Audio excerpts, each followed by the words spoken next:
so that we can start having a conversation going forward. The second thing is it's extremely unfortunate, and this I must say with a lot of concern, that part of the leadership, part of the political divide resisted the IEBC in staging an election in about 4 counties out of the 47 counties of this republic. That is unconstitutional, it is criminal, and we are extremely concerned that a leadership which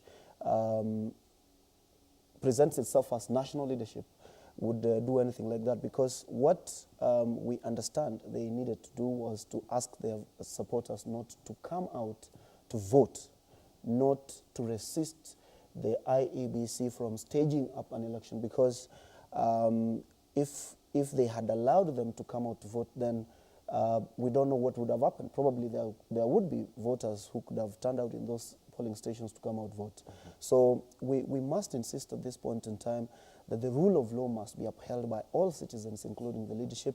And it's extremely unfortunate that we have seen that part of the leadership coming out to tell us that they have established a national resistance movement, which for me means a ragtag militia that is out to conduct illegalities of the nature that we do not expect to see in this country. Mm-hmm. So this is a country that is founded on constitutional principle, and we expect that everybody, including the NASA leadership, should take this opportunity to redeem themselves by declaring that they no longer want to be seen as ridiculing or making a mockery of the constitutional and legal process that they tell us they uphold all the time. Okay, over to you, Ruth. I think, first of all, my concerns last week were confirmed. I mean, last week when we were on show, I was one of the people who were saying Chebukati should have just stopped the whole process and let the country be in a mood where we are better prepared for this election. I was concerned that citizens were not ready mentally and psychologically for this. One, because I think, first of all, IEBC did not even conduct enough, public education on these new elections. You needed to have, we needed to have the goodwill of the people as a whole. We needed to have both parties, and I mean all parties that were interested in being in this election, being part of this election. Because what we have done now is we have clearly just shown the international community what is wrong with our systems. We have shown the entire world what is wrong with our systems. We have made a mockery of our nation. And I thought that Kenya was one of those countries that had been heralded as having a wonderful constitution, as having, made a lot of great steps towards realizing democracy. But what we saw last week was an exercise in futility, a wastage of public resources. IEBC should have sat down with parties, should have insisted, because the chairperson had the powers to actually call off this election and, conduct it at a time when we are better prepared. Clearly, from what has come out of this election, we have seen a lot of irregularities and illegalities, the inability of the chairperson of the IEBC to pretty much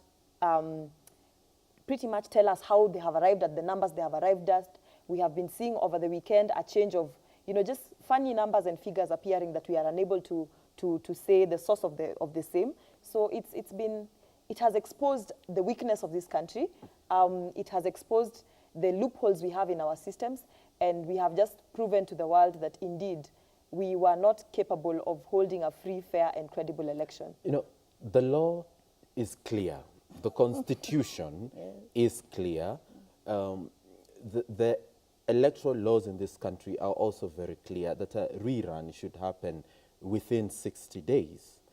What other confirmation, announcement could have Chebukati made to sort of override what the law already says about it, Millie? Because I guess 60 days is 60 days. 60 days is 60 days. Yes. There's no doubt about that. But Kenya is bigger than the laws days. that it churns out. Remember that laws are made by the people for themselves. And laws they're not cast in stone, they are amended. And the making of laws is a political process. Now, my concern would be if I were Chebukati at that time, there are different provisions of the Constitution, which is the primary document of reference, which guides our thinking as a nation as to what an election requires to be.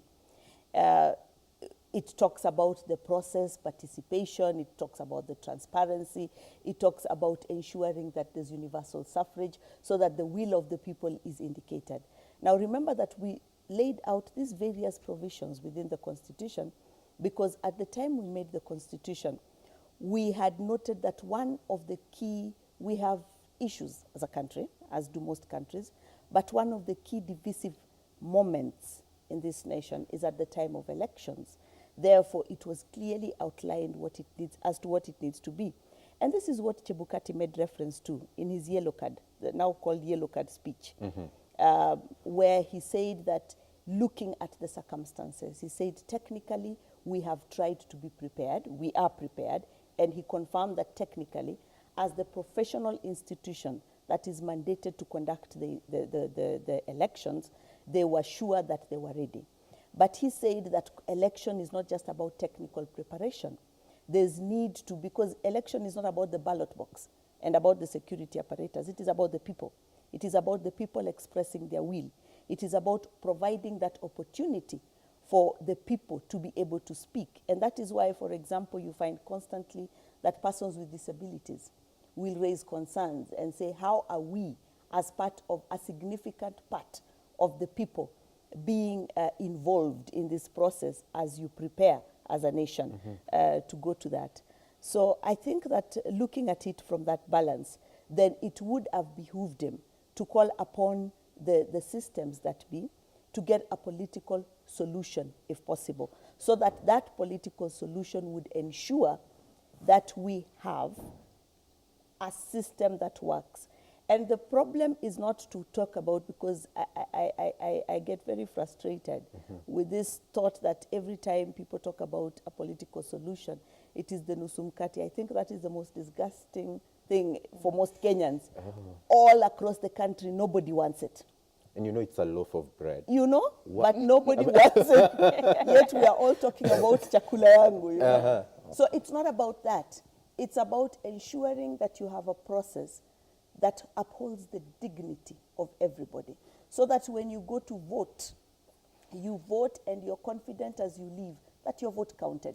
When you're told you must come out and vote, it is important to come out and vote. We must all participate in it. And when you come out, you want to go back feeling that there's a process that is professional, that is transparent, that will ensure that that vote has a meaning. Otherwise, what's the point? But again, Ruth and Millie allude to what Chebukati said way before these elections began, that in fact, in his own words, he's not very sure whether we can have a credible process. But he's the same man yesterday who told the nation that he is confident that the process has been above board. Help us reconcile those two statements, James.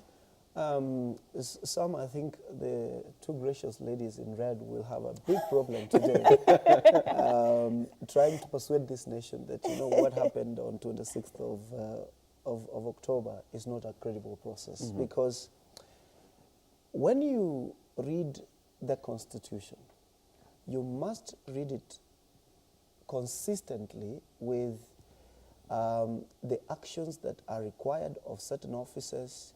And you must also understand that sometimes when you read that Constitution, it doesn't give you too much leeway. When the Constitution pronounces a 60-day period, it doesn't ask you to go and sit down and ask yourself whether emotionally Kenyans are going to be prepared for this election. It doesn't look at the psychology of Kenyans, because the framers of that Constitution must have imagined that 60 days was enough period to conduct an election, especially when you have come out of another election.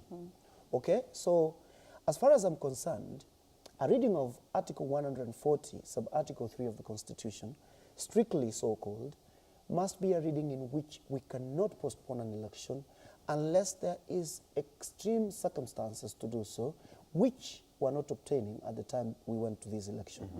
Chebukati did not have any option to postpone that election as Chebukati, as the chairman of the IEBC and the returning officer in the presidential election. So we cannot ask of him something which he cannot do. In fact, it's not even for him to determine that the political circumstance in the country is such that we cannot hold an election. For him, he should tell us the IEBC is technically ready to conduct an election, and he said it was technically ready. The rest of the issues surrounding the political atmosphere in this country should be for the political players, okay?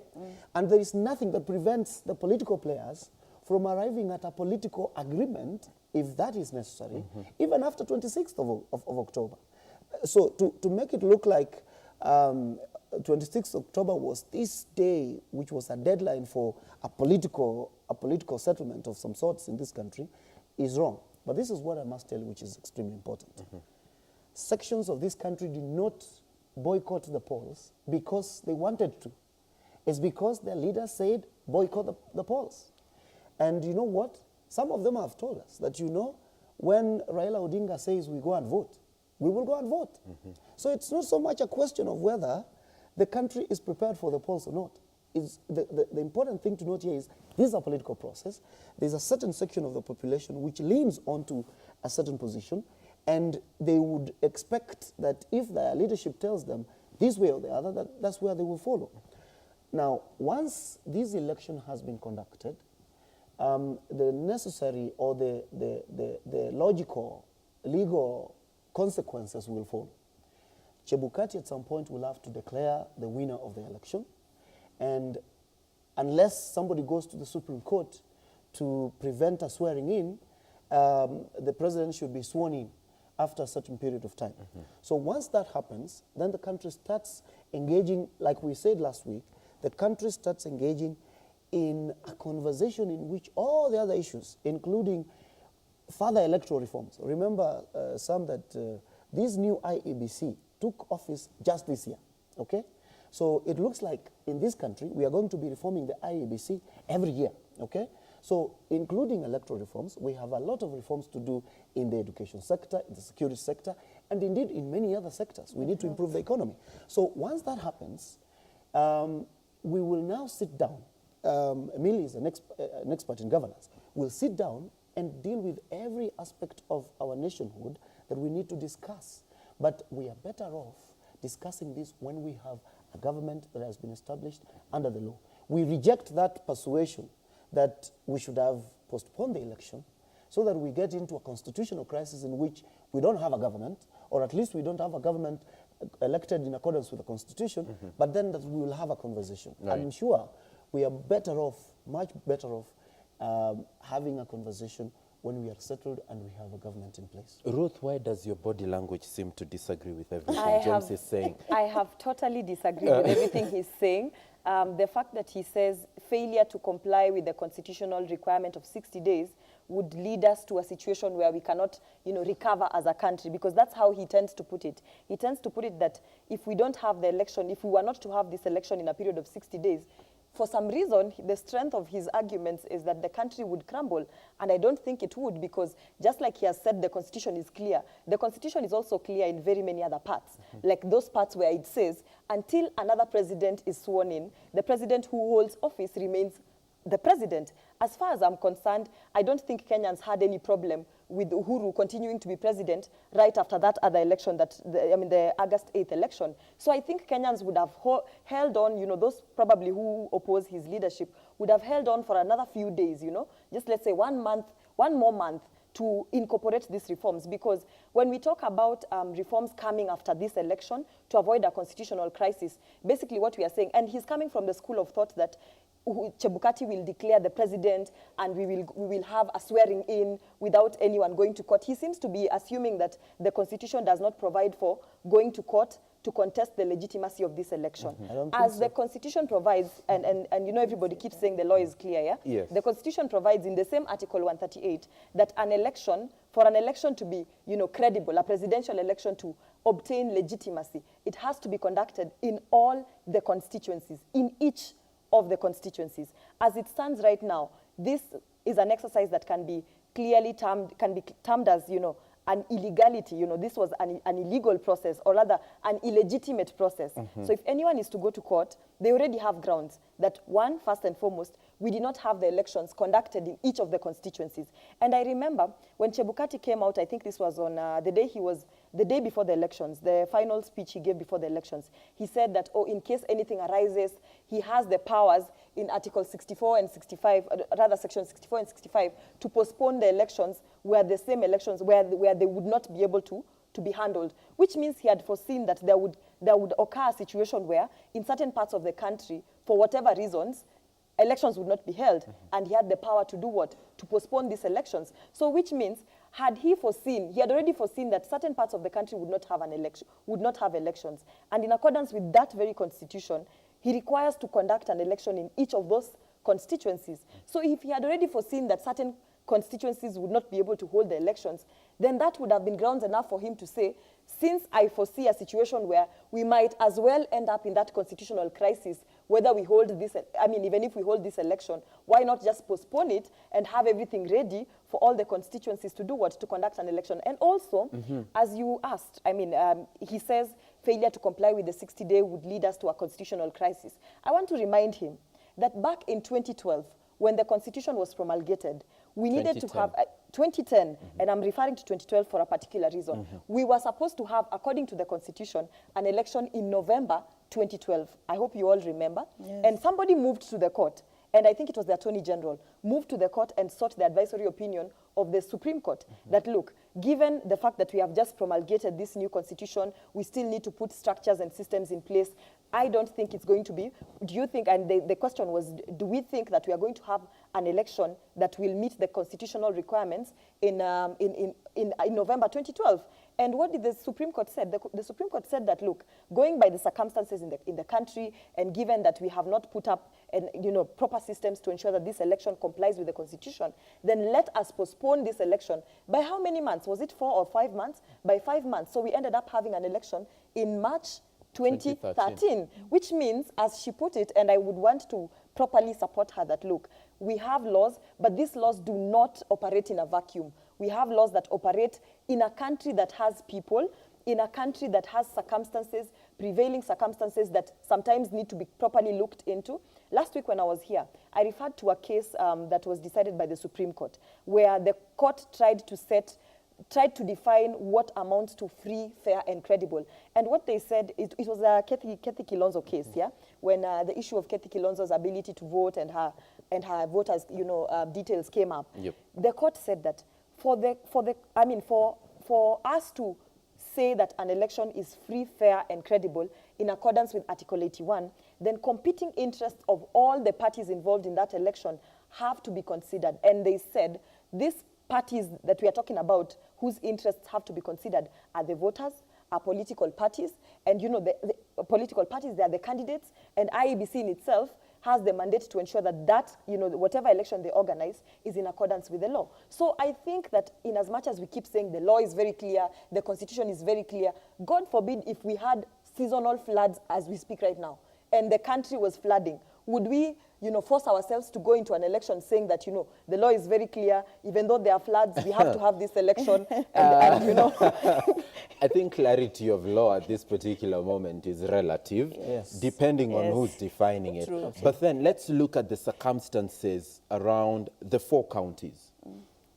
Number one, are they deliberate or circumstantial? Before we even continue, I'd like to begin with you, Millie.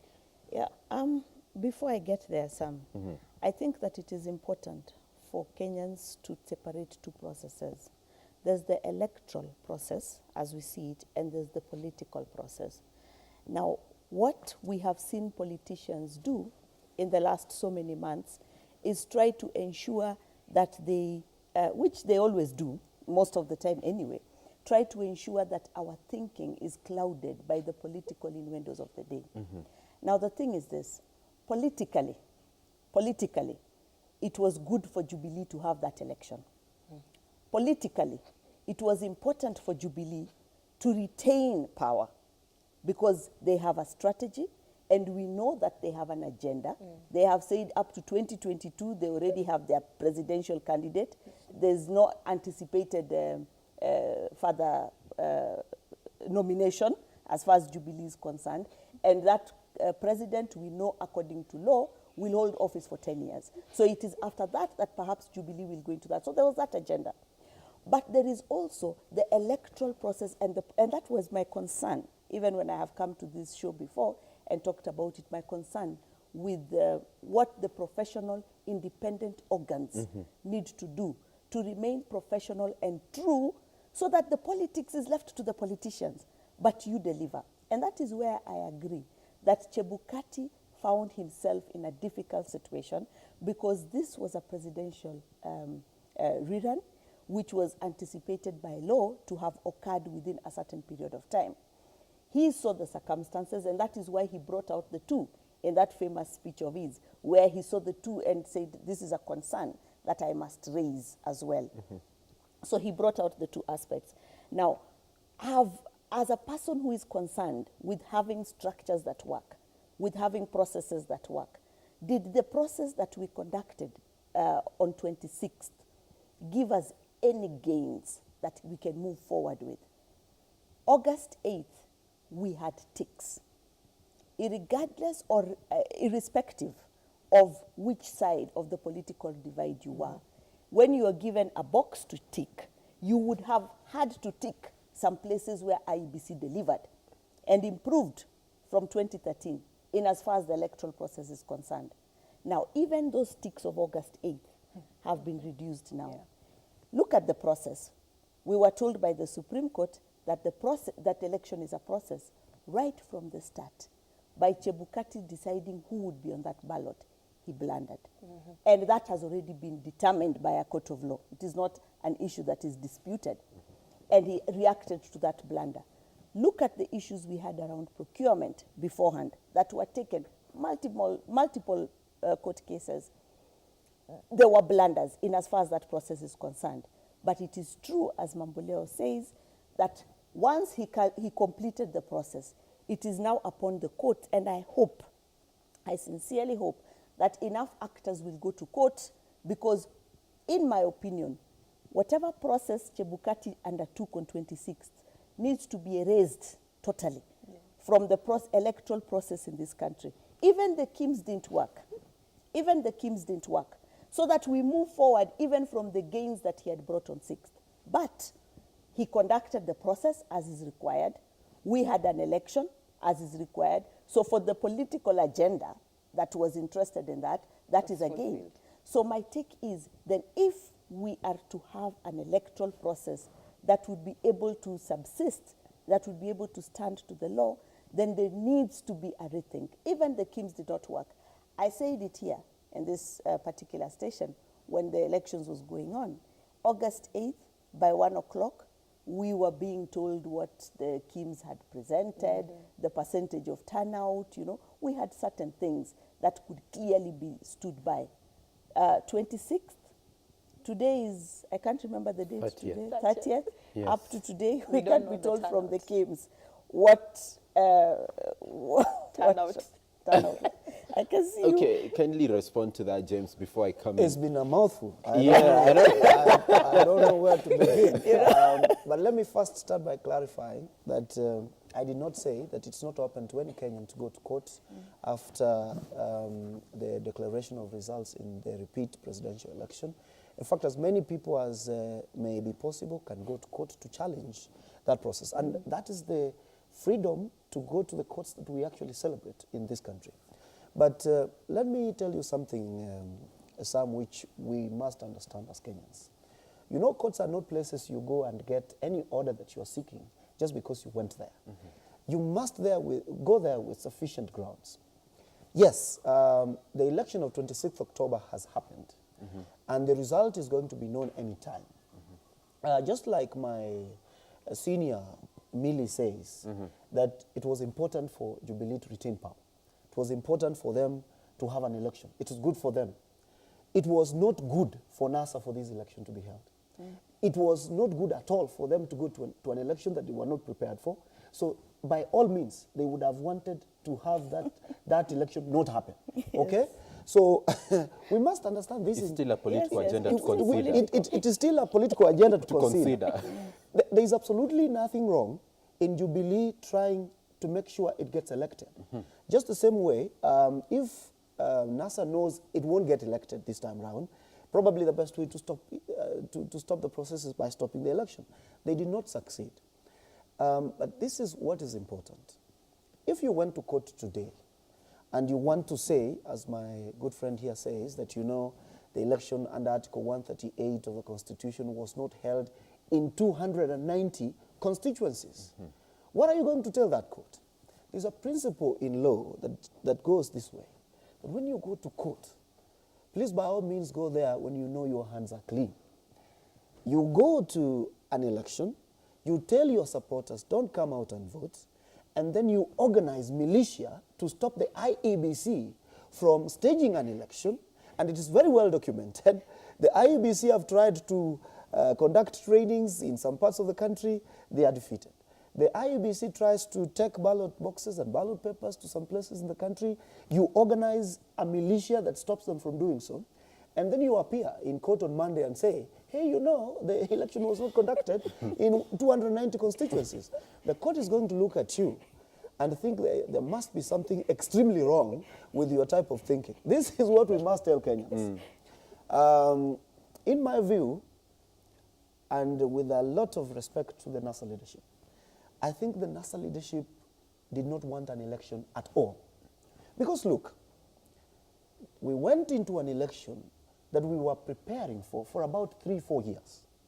In 2013, just after we conducted the election, the IEBC did a review of its position, and it knew in 5 years' time it was going to conduct an election. And we have been preparing for that election, at least actively, for about 3-4 years. Okay? I was part of the Parliamentary Select Committee, which overhauled the whole electoral laws last year. And a lot of things have been looked at. Now, we went to this election, and as Millie says, most of the ticks, or most of the processes of that election were ticked right. But what happens? We go to the Supreme Court, you have not conducted this election in accordance with the Constitution. But then how, pray, are you going to prepare for an election within 60 days and get it right if you have not been able to conduct one properly that you have prepared for 5 years? I know the Supreme Court was not naive. It knew that the circumstances under which the IEBC was going to prepare for this election were going to be difficult. And it knew that under those circumstances, there is no way the IEBC was going to produce a perfect election. But that is the dictate of the Constitution. And the Constitution must be respected in so far as the processes that it creates are concerned.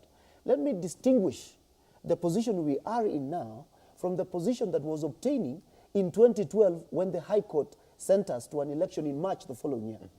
At that particular time, the Constitution, remember, had been passed in 2010. It requires us to conduct an election on every 8th of August. But, you know, at that time, we had not put in place the mechanisms in place. And if you go back to that decision that she refers to, it said that, yes, for this particular election, we take it to fourth, or we take it to a period between this time, and it was held in March of 2013. But in subsequent elections, every election shall be held on the 8th of August. So that is the position as we speak from the courts of law. Chebukati has not gone to court, or anybody for that matter, has not gone to court to ask the court to render a different decision. And it is then not left to us as commentators to now claim that, you know, this election can be moved or not moved. Until last week, the chairman of the IEBC was open to go to court and request for an extension.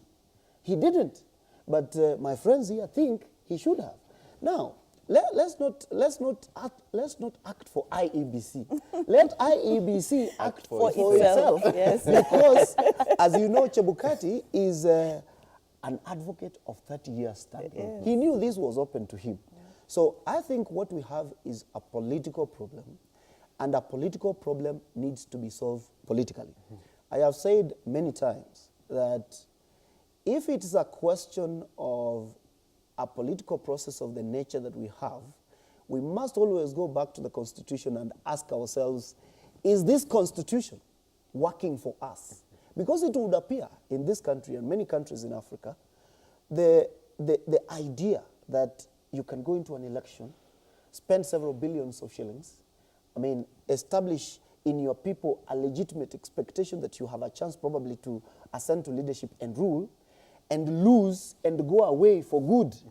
It doesn't work for us. That's a political question. And you know, the fact that our politics is mobilized ethnically, and that we understand as a people that the only chance I have at becoming better in this country is if my kinsman is president, you know, that is a completely different agenda. And the social contract that we have given ourselves as a constitution does take care of those things. Now, if it is not doing it, then we need to sit down as Kenyans and say, you know, honestly, is it good for us to have a constitution in which someone garners 6.7 million votes and they are sent into oblivion after having raised a huge expectation among his supporters, after having spent a lot of money? That's a political question. And once we agree it's a political question, let's get into a conversation in which we frame the issue, then we subject it to serious discussion and analysis. Let us suggest solutions, and if those solutions will be found in the Constitution, then we agree that let's go and amend the Constitution so that we have that going. But we should not confuse those processes. We should not mix those political processes with clearly stipulated processes, for instance, in the Constitution and the law. So maybe time has come for us to ask ourselves, how progressive is progressive? Absolutely. As we look at the 2010 Constitution? Absolutely. I still go back to the 4 counties. Yes. Yes, I still go back to the 4 counties. Go back there. Yes, and do the circumstances around these 4 counties, do they amount to an illegality or an irregularity? I would say, first of all, first and foremost, before I answer that question, I want to dispel, Respond. before I respond to that question, I want to dispel this rumor that there is some form of militia in this country, because when you talk about a militia, you're basically saying... It is now called Nyanza You're Resistance basically Movement. saying, what you're saying is that we have transported Al-Shabaab from Somalia and brought them to Kenya. Because the definition of a militia is just something that we wouldn't even want to talk about in this country. We don't have any militia in this country. We simply have an outfit that has decided to change name, and that outfit has not even itself pronounced itself on what this form of resistance, you know, what resistance truly means. So we have a bunch of people in this country who are now scared because they feel that the opposition leader, for some reason, is gaining a lot of, is gaining a lot of popularity and is becoming more and more powerful, probably even more powerful than the sitting president. And so now, whatever the opposition leader pronounces out there is totally taken out of context. Even before he left Uhuru Park, Jubilee had already found, definitions of what the national resistance movement. I'm sure if you ask members of NASA, top leadership of NASA, they themselves still don't know what, the form of this resistance movement is to take. So we need to reject any form of... That would be dangerous. We need to reject... That would be dangerous. They are yet to define what national resistance movement means. We need to reject any narrative that there is a militia group in this country, because let me tell you something, yeah? There is a resistance. We need to... wing. Yes. If I had the Right Honourable speak properly, he said that there's NASA, And there's then a wing. Yes. So there's a wing that is a resistance. That is what I think we are all as Kenyans concerned about to unpack. What is this resistance? And I think when we start calling this national resistance movement militia, basically what we are doing is we are trying to legitimize, and we are even, in fact, we are already inviting the government to begin using extra, force on what is called a militia, because the moment you call, because the moment you term a group as militia, basically what you're saying is kindly unleash a defense force on them, unleash a defense force on them. And right now, in fact, what we are going to witness and what we are already witnessing is extrajudicial killings and police brutality on most NASA supporters who come from the opposition regions in the name of this is a militia and needs to be dealt with. What is the right name? It is a resistance movement. It is a simple resistance movement. Okay. The form of resistance is yet to be established, and I think one of the means and modes of resistance has already been put out there, that a boycott is coming. Yeah. So NASA supporters are waiting for the big announcement tomorrow, 31st. Today. Is it today? Yes. We are Monday is here with They are us. waiting for the big announcement today. Let's wait and see before we term them as militia. wait and see what this resistance movement is. but to Some come quick rejoinder. I'm extremely concerned. Before I come to you, Millie. I'm extremely concerned. Yes. You know, for some time, I almost thought I would give them a benefit of the doubt. But she doesn't. She says the top NASA leadership does not even know what form of resistance this is going to be. Exactly, and so it is wrong to call it a militia. But they've called it resistance. Resistance. So you come out and tell us that you have established a wing which is going to resist, and you have not even defined the sort of resistance. Do you know how dangerous that is? And therefore, that does not give you the power to define it for them. Do you know how dangerous that is? a cause of Because concern, because there are people who, when they hear resistance, might decide to define that resistance in their own means, which could include taking machetes, pangas, and all manner of assorted weapons, Like we saw in Kawangware. and getting into neighborhoods and the bush and deciding to unleash violence, as we have seen in various places. And you know, we saw a gentleman who was trying to snatch a gun from a policeman in Bungoma. We have seen violence in Machakos. We've seen violence in Kawangware.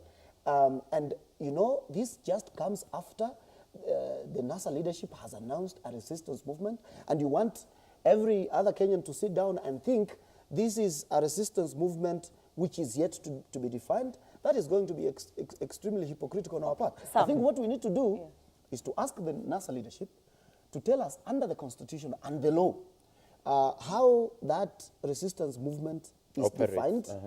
They need to go and register it. We need to be told. And you know, this came as an afterthought. Initially, they said that the whole NASA had morphed into a resistance movement.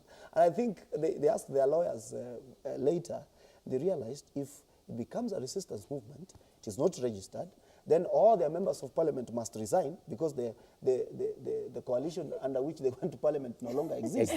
So that they later modified it to say that, you know, no, it is a wing of NASA. But this is important. They need to tell us where is it registered, how is it going to be registered, under what law. They need to give us articles showing the do's and don'ts of that particular resistance movement. Otherwise, for the purposes of this discussion, the public ought to know that that is a proscribed militia group which the government should deal with as seriously as it does with all the other proscribed movements like Chinkororo, Mungiki, and so on and so forth. Business community. Business community. Some. Very quickly. Yes, I just need to respond to him quickly.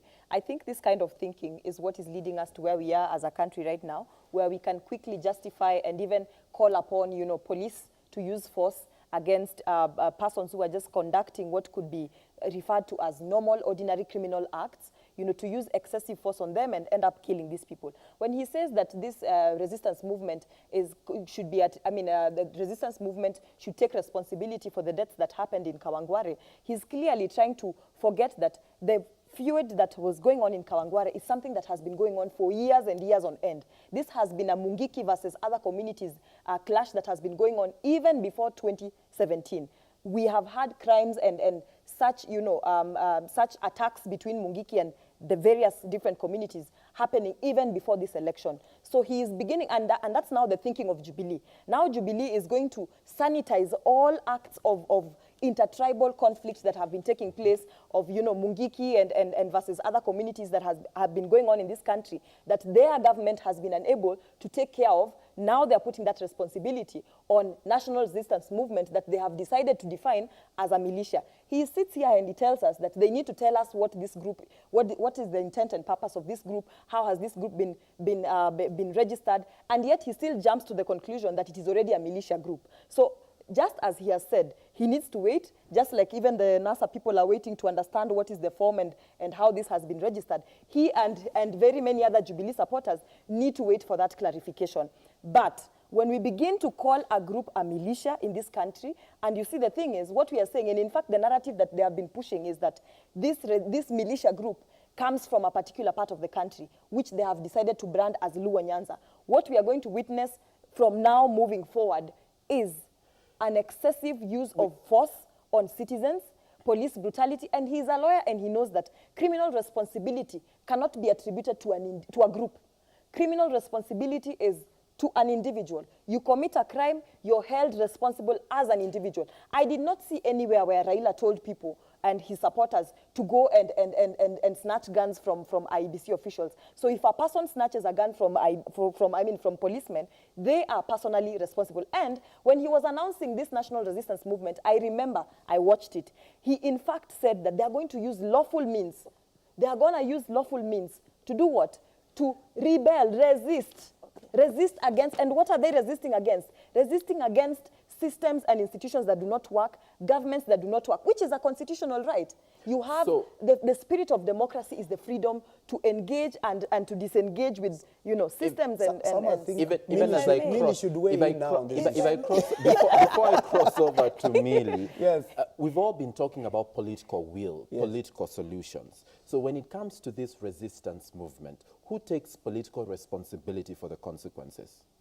Is there something like political responsibility in our laws? Good question. Is there some... now we are back to the law. Now, all right. Before we get there, I think that I want to answer the question that I didn't answer then. When you asked that where does responsibility lie for the parts where the election on 26th did not occur, I would ask myself several questions as I tried to understand that particular aspect of it. And the questions I would ask are this. When people were saying that you will not hold elections here, why were they saying that you will not hold elections here? It starts right from there. It is not about even the illegal acts that they may have done, which were wrong. It is wrong to barricade and to stop officials from conducting their duty. You could boycott, as they did in other parts, by having a 1% turnout, you know, or 5% turnout. That is still boycott, or none at all, you know. You could boycott going that way. But then why did they say that you'd have no elections there? And what role did IEBC have in that conversation? Remember that I have mentioned it here before, that IEBC came back and told us they had rectified certain things from what the Supreme Court had advised them in ways that they erred in August.